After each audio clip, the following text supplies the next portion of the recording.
Camping had always been one of my favorite ways to get away from everything. The noise, the stress, the constant distractions of life.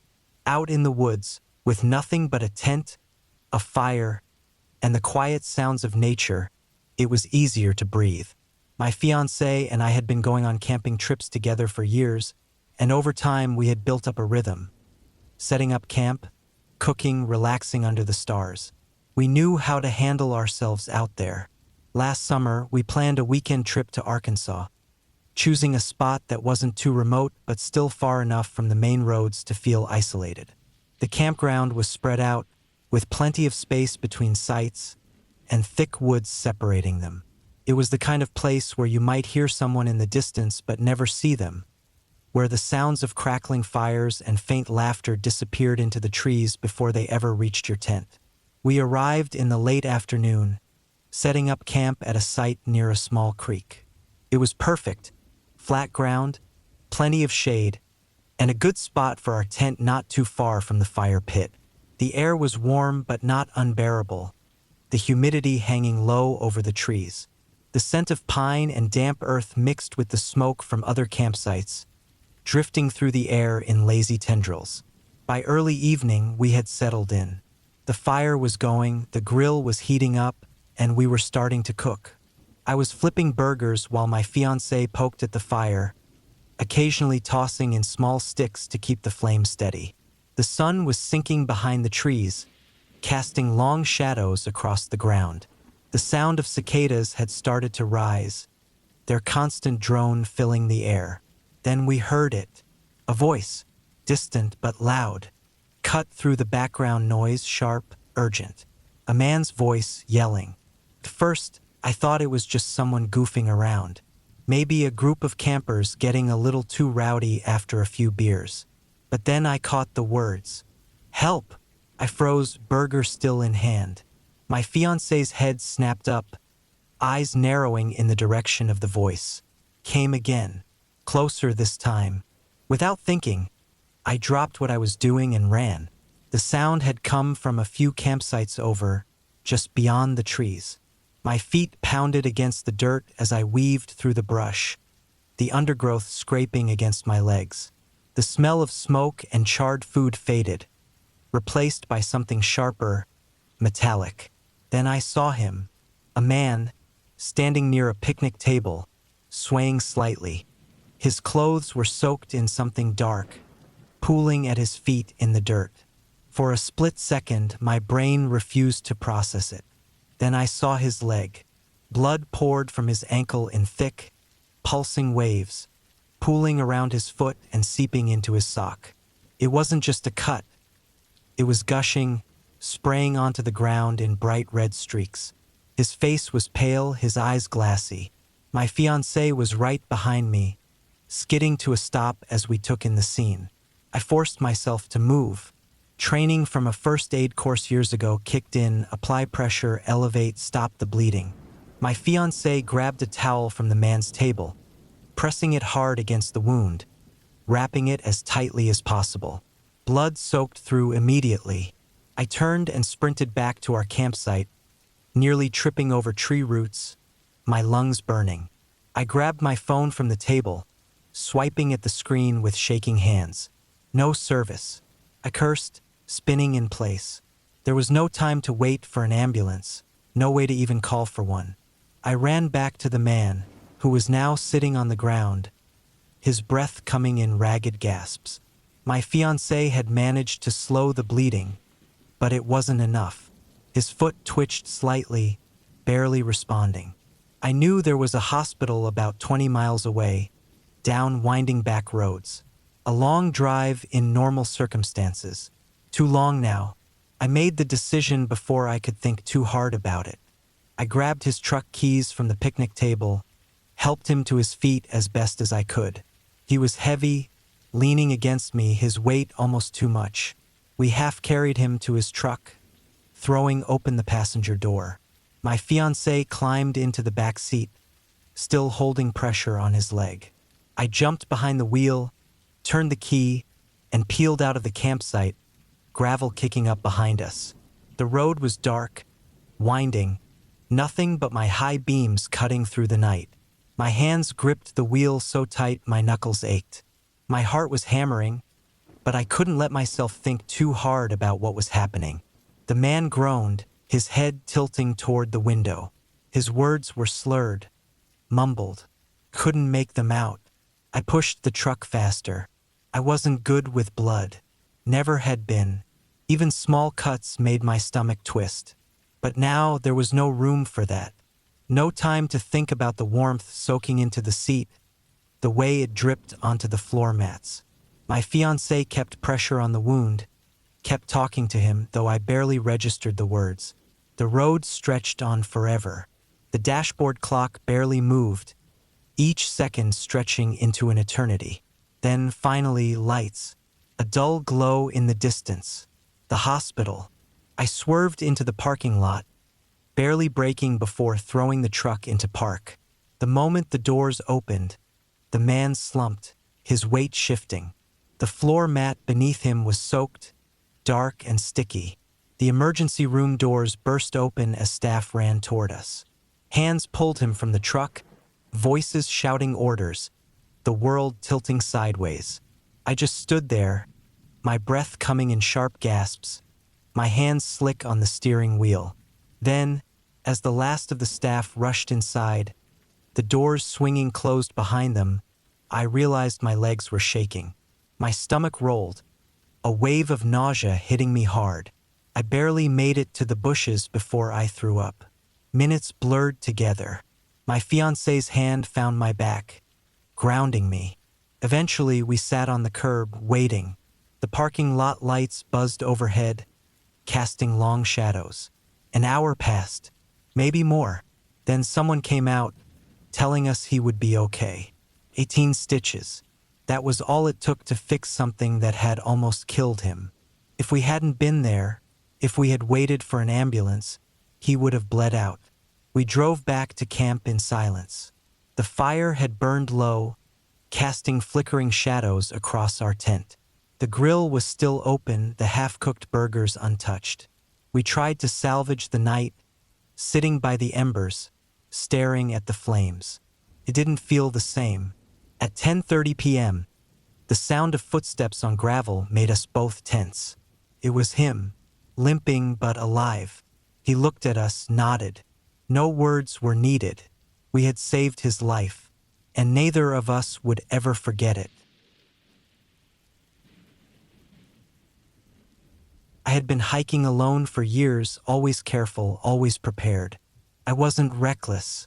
I didn't take unnecessary risks. But none of that mattered when I found myself stranded, miles from the nearest road with no clear way back. I had planned a 2-day trip through a national forest, a loop trail that climbed a ridge, offering a long stretch of exposed rock before descending back into dense pine forest. The route was well documented, moderate in difficulty, and heavily used in summer. But I had come in the early fall, just after the peak season, when the air was crisp and the crowds were gone. I parked at the trailhead before sunrise, checked my gear, and started up the path. The first few miles were easy, wide dirt trails, gradual incline, the sound of distant birds in the trees. I fell into my usual hiking rhythm, my boots pressing into damp soil, the weight of my pack settling comfortably on my shoulders.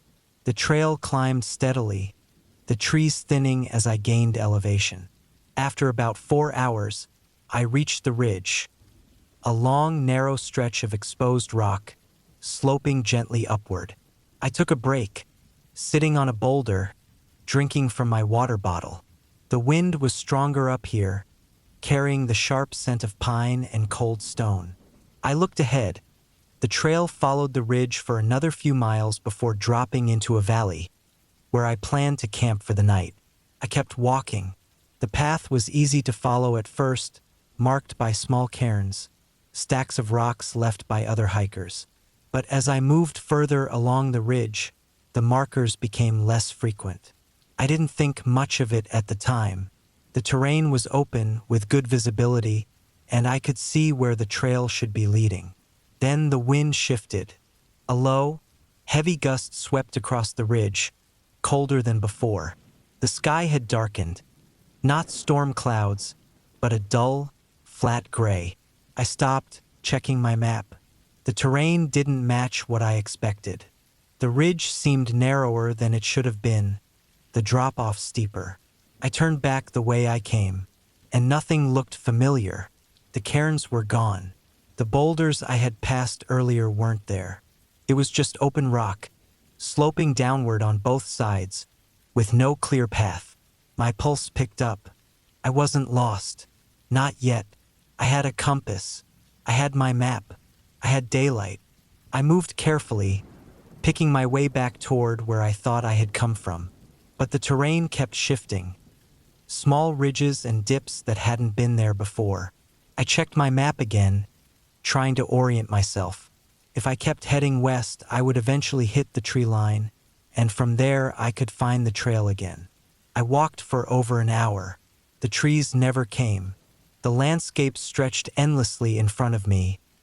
Barren rock, empty ridges. My legs ached from the uneven ground. My throat was dry, despite my water. Then I saw something ahead. First, I thought it was another cairn. A small stack of stones, slightly off balance. But as I got closer, I realized it wasn't a cairn at all. It was a pile of bones. Not animal bones. My stomach clenched. I knelt, staring at them. The bones were old, yellowed, weathered by wind and rain. Some had been cracked as if by pressure. They were arranged in a rough circle, like someone had placed them there deliberately. I stood up, my breath coming fast. I turned, and I saw more. Scattered across the rock in irregular intervals, small piles of bones, some barely visible under thin layers of dirt. A femur, a shattered scale, a ribcage collapsed inward. I backed away, my pulse hammering. This wasn't normal. This wasn't just someone who had gotten lost. This was something else. I turned sharply and kept moving. The wind had died completely. The air felt thick, heavy. My own footsteps sounded wrong against the rock. Too loud, too sharp. I needed to get off this ridge. I kept my pace steady, forcing myself not to run. I moved downhill, hoping to find a slope that would lead me back to the trees. But the ground kept tilting in ways that didn't make sense. Angles that felt wrong, dips that should have been climbs. Then I saw the cave. A narrow opening, barely visible in the rock face, partially hidden by a ledge. I hesitated. Every part of me screamed not to go near it. But I needed shelter. I needed a place to stop, to think. I stepped inside. The air was colder, damp. The space wasn't deep. Just a small hollow in the rock, barely tall enough for me to stand. But the walls were covered in scratches. Deep, uneven gouges, overlapping each other in chaotic patterns. I stepped closer, running my fingers over them. They weren't random. They followed a pattern, a frantic repetition of shapes. Tallies, hundreds of them carved deep into the stone. I stumbled back, my breath quickening. I turned to leave, and outside the cave, less than 50 feet away, something moved. It was low to the ground, barely more than a shadow against the rock. Crawling, moving with deliberate, jerky motions. I didn't stop to look. I ran. I scrambled down the ridge, slipping on loose stone, my pack throwing me off balance. My knees hit the ground hard, pain jolting up my legs. I pushed forward, breath burning in my chest. The landscape blurred, rocks, dips, uneven ground. I didn't stop. I didn't look back. Then trees. The moment I saw them, I sprinted. I crashed through the underbrush, branches whipping against my arms. My boots slammed into soft dirt. I kept going, running until my lungs felt like they would split. Then I collapsed. I lay there, gasping, my body shaking. The forest was silent, normal. I pulled out my map, my compass. My hands were trembling so badly I could barely hold them. But I wasn't lost anymore. I could find my way back. I walked for hours, refusing to stop. By the time I reached my car, the sun was setting. I threw my pack inside, slammed the door, and started the engine. I didn't look back. I never reported what I found.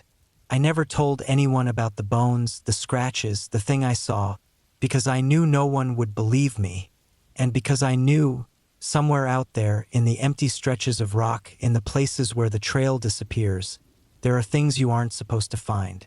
And once you do, they don't let you go.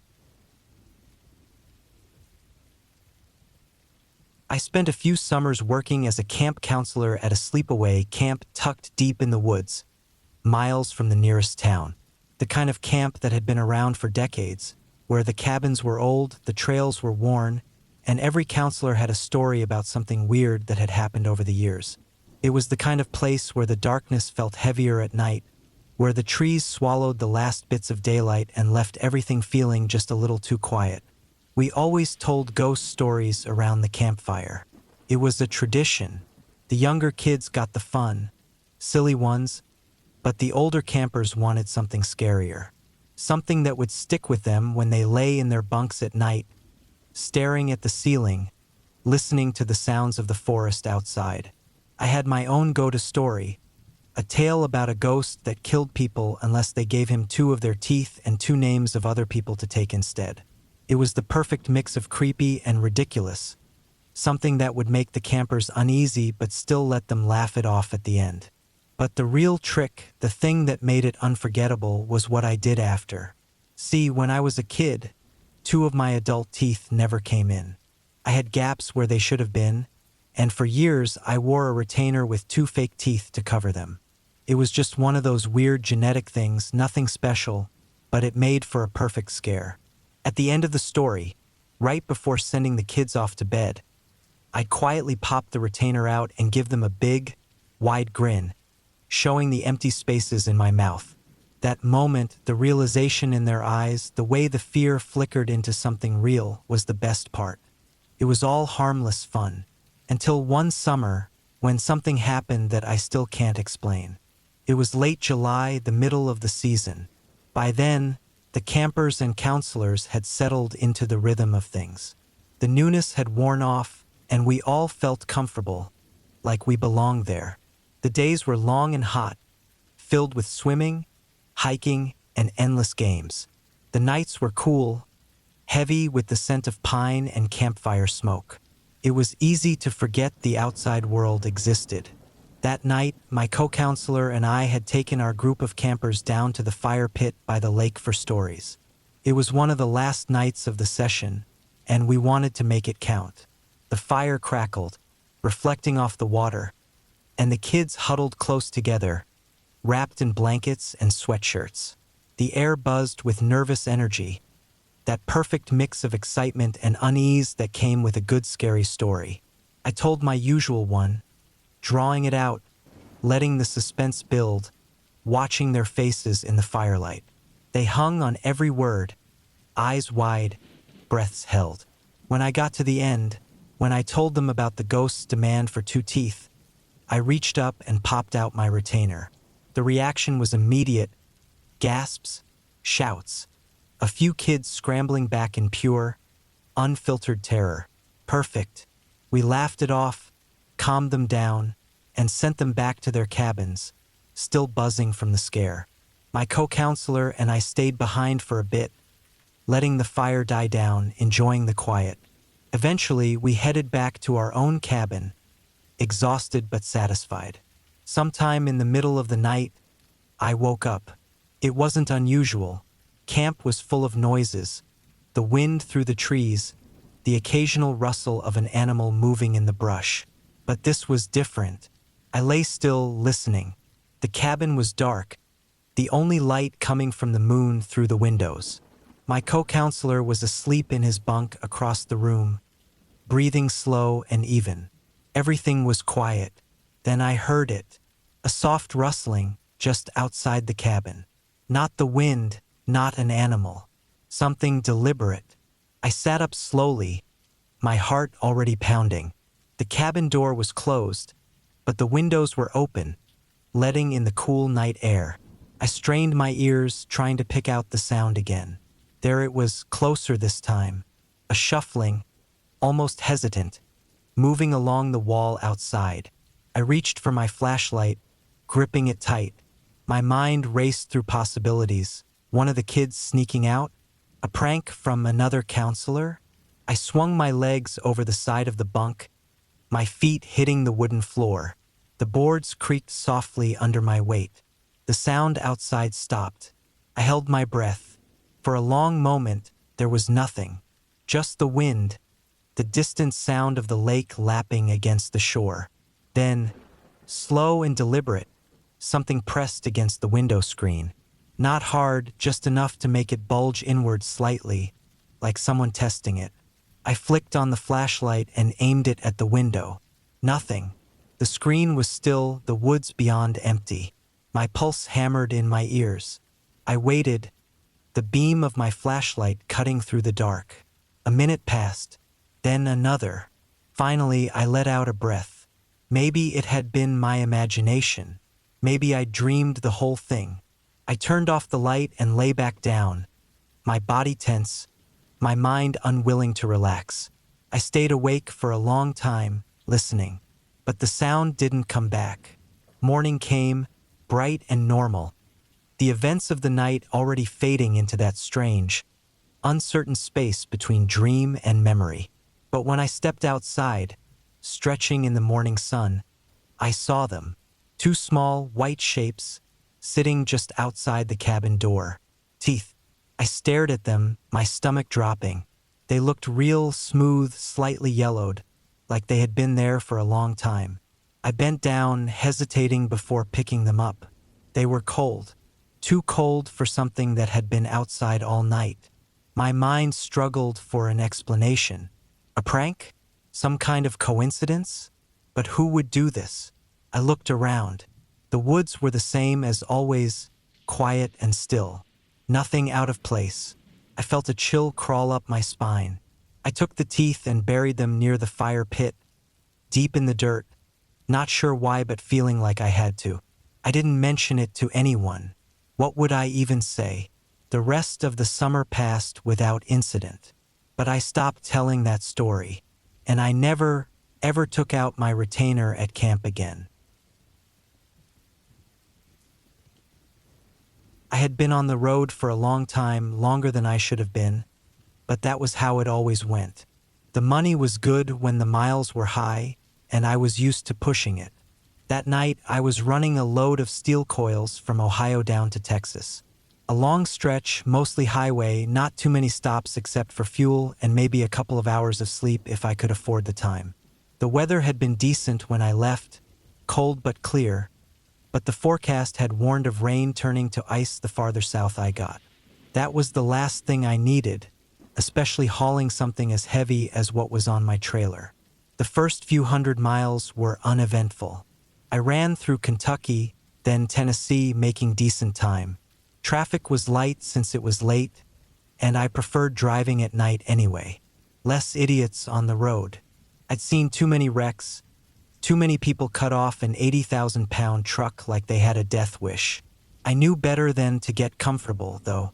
Long-haul trucking has a way of lulling you into a false sense of security, and the second you start thinking nothing's going to go wrong, something does. It started just past the Arkansas border. The rain had been falling steady for a while, but the temperature was dropping, and I could feel the road getting slick under my tires. I eased up on the speed, kept a good distance from the few cars still out that late. I was on a long stretch of I-30, mostly trees on either side, no towns or exits nearby. The kind of road that can feel endless when you're tired and alone. My dash lights glowed dimly in the dark. The soft hum of the engine, the only sound besides the rain tapping against the windshield. I was about 100 miles from Texarkana when I saw the lights ahead.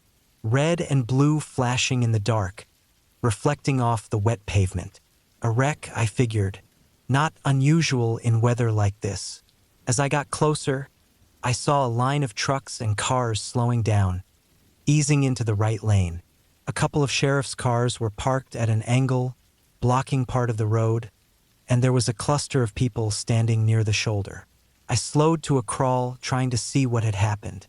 A jackknifed semi sat across the left lane, its trailer twisted at an angle. The cab looked mostly intact, but the front end of a smaller car was wedged underneath it, crushed almost beyond recognition.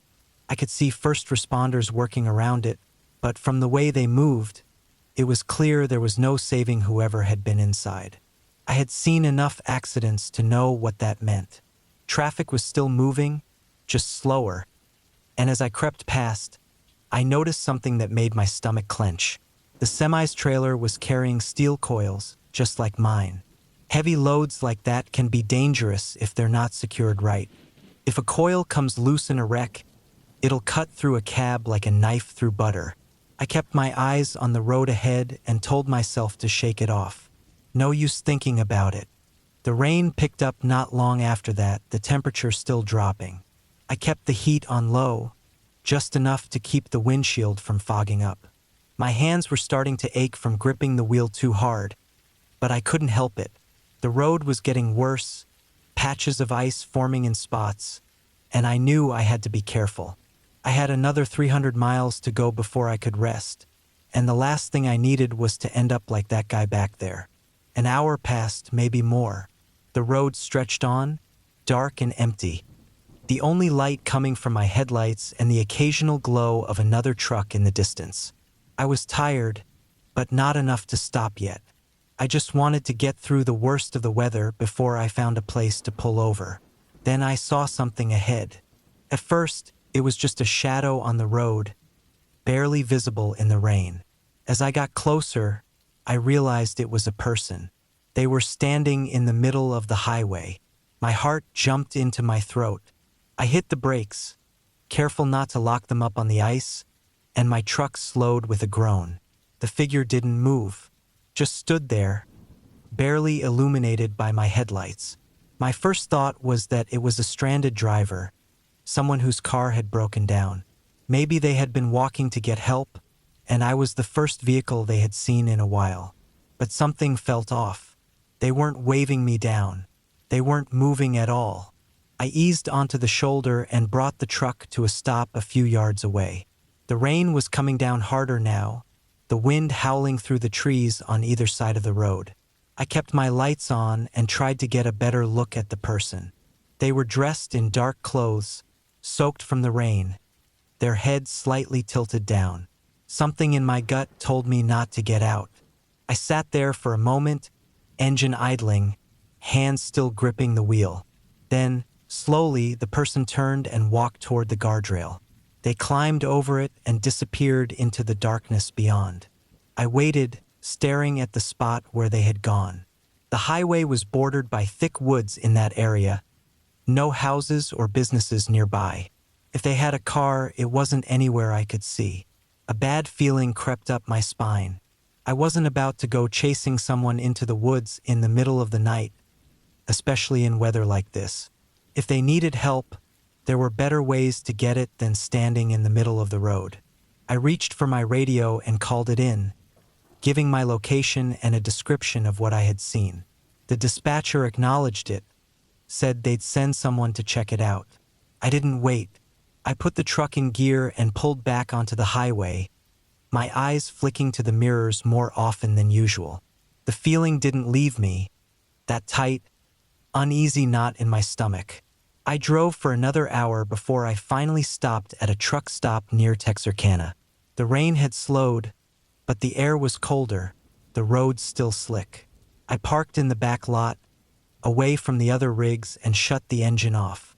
My body ached from the tension of the drive, my head pounding from lack of sleep. I sat there for a while, staring at the rain running down the windshield. The night was quiet, except for the occasional sound of another truck pulling in or leaving. I never found out who that person was.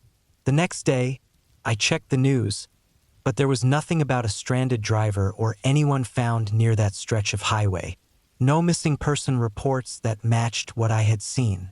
Just another cold, wet night on the road. I finished my run and moved on to the next haul, but I never stopped thinking about it. It wasn't the first strange thing I'd seen out here, and it sure as hell wouldn't be the last. But something about that night stuck with me in a way others hadn't. Maybe it was the way they had stood there, unmoving. Maybe it was the way they had just disappeared into the dark. Or maybe it was the fact that when I looked back at my dashcam footage the next morning, there was nothing there. Just an empty highway and the rain. There's something about hiking alone at night that makes the world feel different. The trails I walk during the day, the ones I know like the back of my hand, take on a different personality after dark. The trees seem taller, their shadows deeper. The sounds of the forest, birds, insects, the wind shifting through the branches, stand out more. Even the dirt beneath my boots feels softer, quieter. I've always preferred hiking at odd hours. It started as a way to clear my head, a way to escape the noise of town. The woods around here are vast, spreading out in all directions, cutting through neighborhoods and stretching far beyond the highways. Some of the trails are well maintained, others barely used. I like to push deep into the lesser-known areas, the ones where you can walk for miles without seeing another person. There's something peaceful about it. Walking in the dark, knowing that most of the world is asleep while you're out there with nothing but the sound of your own breath and the rustling trees. Some nights, I hike so late that I end up watching the sunrise from deep in the woods. It's a sight that never gets old. How the darkness slowly melts into soft blues and oranges. How the first light filters through the leaves. It makes the long hikes worth it. But one night, I found something that made me rethink my whole routine. It was past midnight when I set out, later than usual. The air was cool, the kind of early autumn chill that makes your breath fog up just slightly. I had a good flashlight with me, but I preferred not to use it unless I had to. My eyes had adjusted to the darkness, and the moon was bright enough to guide me. I took one of the lesser-used trails, the kind that isn't marked on any official map but exists because enough people have walked it over the years. The dirt path twisted through the trees, cutting across a dry creek bed before climbing a gentle hill. I had been walking for over an hour when I spotted something unusual through the trees. A dim glow, just barely visible between the branches. I wasn't expecting to see a fire this deep in the woods. Campfires weren't unheard of out here, but they were rare, especially this far off the main trails. Most people who camped in these woods stuck to the designated areas closer to town. This was different. It wasn't just a fire. It was low to the ground, flickering unevenly, like it was burning in something unusual. Curiosity got the best of me. I stepped off the trail and moved toward the light, careful with my footing. The last thing I wanted was to snap a branch underfoot and announce my presence before I knew what I was walking into. As I got closer, I started to make out shapes. Structures, small ones, huddled together in a rough circle. They weren't tents. They weren't even real shelters. They looked like makeshift huts, pieced together from whatever scraps someone could find. Metal sheets, tarps, bed sheets strung up on sticks. Some of them barely stood taller than my waist. Others looked big enough for a person to crawl into. It was a shantytown right in the middle of the woods. The fire sat in the center of it all, burning inside the hollowed-out frame of an old tire. The rubber had burned away, leaving just the metal skeleton, blackened and misshapen from the heat. The flames flickered weakly, casting just enough light to see by. But there was no one there. That was the part that didn't make sense. The fire was still burning, but the whole place was silent. I stood still, listening, not just to the woods, but to the camp itself. If people were here, they were staying unnervingly quiet. No voices, no movement inside the shelters. Nothing. I took a slow step closer, trying to make sense of what I was looking at. The structures weren't abandoned, not completely. There were things left behind. A pile of clothes next to one of the huts. A plastic grocery bag filled with canned food. An old radio with a cracked speaker. Someone had been living here. Recently, I should have turned back. I knew that even then, This wasn't my place. Whatever this was, whoever had built this, they clearly didn't want to be found. But something about the whole scene felt wrong. Why was the fire still burning? Why had they left it like that? I looked around, scanning the ground for footprints, for any sign of movement. The dirt near the fire was disturbed, but I couldn't tell how fresh the tracks were. They could have been made an hour ago. They could have been from earlier in the day. I took a few more steps, just enough to get a better look at the shelters. Up close, they looked even more fragile, held together with rope and duct tape. Some of them had pieces of furniture inside, old chairs, a small table with a broken leg, a foam mattress pad half covered with a sleeping bag. Still, no people. That was when I felt it, the unmistakable feeling of being watched. It crept over me slow, like a chill working its way up my spine.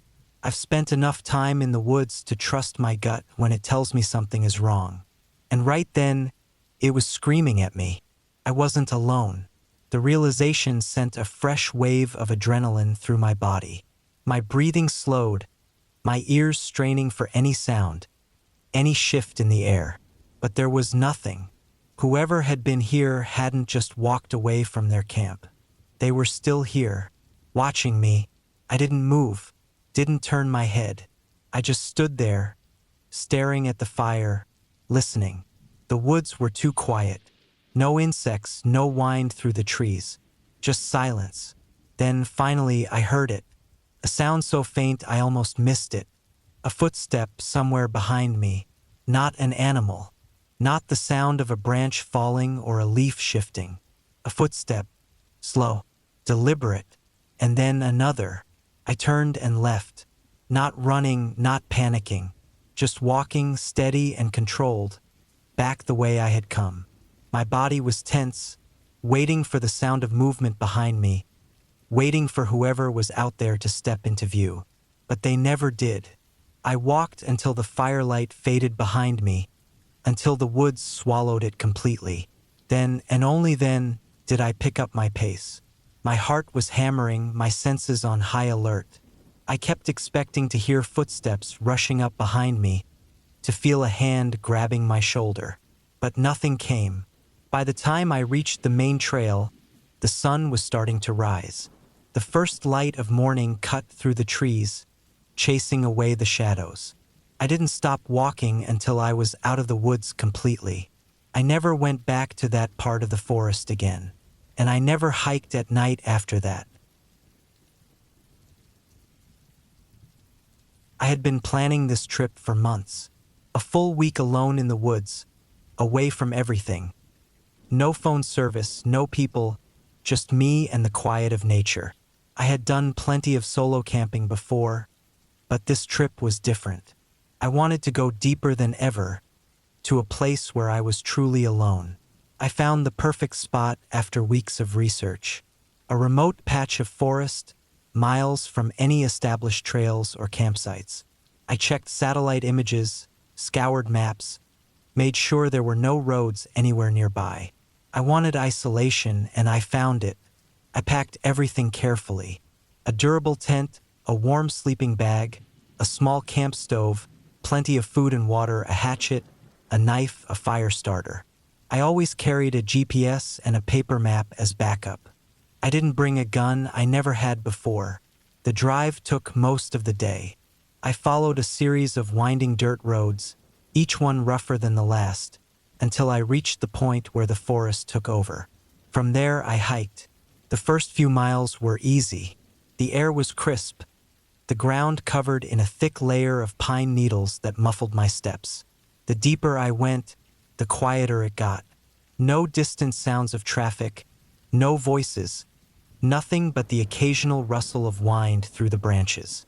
I found my campsite just before dusk. A small clearing near a slow-moving creek, surrounded by towering trees.